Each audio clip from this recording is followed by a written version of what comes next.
দৃশ্য আমরা দেখতে পেরেছি এই মুহূর্তে। আমরা দেখতে পাচ্ছি শিক্ষার্থীদের সাথে এই শিক্ষার্থীকে বাধ্য করছে যারা শিক্ষার্থী ঢুকে পড়েছে তাদেরকে বের করে নেওয়ার জন্য। কারণ আমরা দেখেছি সচিবালয়ের ভেতরে সচিব থেকে শুরু করে বিভিন্ন ধরনের গুরুত্বপূর্ণ যারা কর্মকর্তা রয়েছেন তারা আটকে পড়ে আছেন এবং তাদেরকে পরবর্তীতে শিক্ষার্থীদের সরিয়ে দেওয়ার পরে তারা বের হয়েছেন এক এক করে। পেছনের দরজা দিয়ে কেউ বের হয়েছেন, কেউ সামনের দরজা দিয়ে বের হয়েছেন।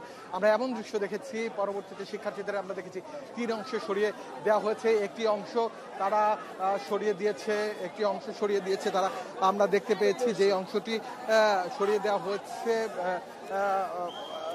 সেদিকে আবার দেখতে পাচ্ছি আরেকটি শিক্ষার্থী সামনে চলে এসছে এবং সে কোনোভাবেই তারা বাঁধতে চাচ্ছে না এবং তারা করতে চাচ্ছে আইন শৃঙ্খলা রক্ষাকারী বাহিনী এই শিক্ষার্থীকে মারধর করছে। সে এক শিক্ষার্থীকে যিনি সামনে চলে এসছেন এবং তাকে ধরে এসে তাকে গ্রেফতার করছে এমন দৃশ্য আমরা দেখতে পেরেছি এই মুহূর্তে। আমরা দেখতে পাচ্ছি শিক্ষার্থীদের সাথে এই শিক্ষার্থীকে মারধর করছে এবং যেই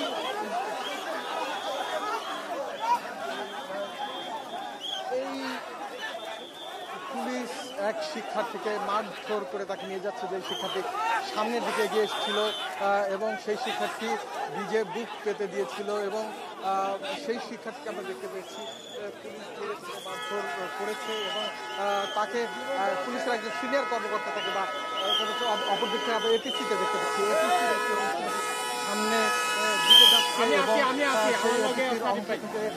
আমরা এই অপর দিক থেকে আবার পুলিশের পক্ষ থেকে ধাওয়া দেওয়া হয়েছে এবং এপিসি থেকে ধাওয়া দেওয়া হয়েছে শিক্ষার্থীদের যারা স্টেডিয়ামের দিকে চলে যাচ্ছে। অপর দিক থেকে একটি সামনে এপিসি সেই দিকে সামনে যাচ্ছে। এই অবস্থায় এই এলাকায় রণক্ষেত্র পরিণত হয়েছে। ইট পাটকেল নিক্ষেপ থেকে শুরু করে সবকিছুই এখানে চলছে মুহুর্মুহু এবং সেই ধাওয়ায় আমরা দেখতে পাচ্ছি যে শিক্ষার্থীদের এই মুহূর্তে স্টেডিয়ামের ভেতরে সরিয়ে দেওয়া হচ্ছে এবং অপর দিক থেকে পুলিশের অবস্থান এই মুহূর্তে রয়েছে 0 পয়েন্টের মাঝে। এক শিক্ষার্থীকে গ্রেফতার করে নিয়ে যাওয়া হচ্ছে এমন একটি বিষয়। গ্রেফতার বলা যাবে না, এটাকে সাময়িক আটক বলতে হবে। সাময়িকভাবে আটক করা হয়েছে এমন একটা দৃশ্য আমরা দেখতে পেয়েছি যে শিক্ষার্থী স্টেডিয়ামের সামনে থেকে ঠিক সামনে হয়ে আরো সামনে এগিয়ে আসছিলেন, সেই শিক্ষার্থীকে আটক করা হয়েছে এমনটা দেখতে পাচ্ছি। এই মুহূর্তে এই এলাকার রণক্ষেত্রে পরিণত হয়েছে এবং শিক্ষার্থীদের স্টেডিয়ামের ভেতরে অপর একটি দিকে গুলিস্তানের দিকে সরিয়ে দেওয়া হয়েছে। যে শিক্ষার্থীদের এছাড়া পুলিশের পক্ষ থেকে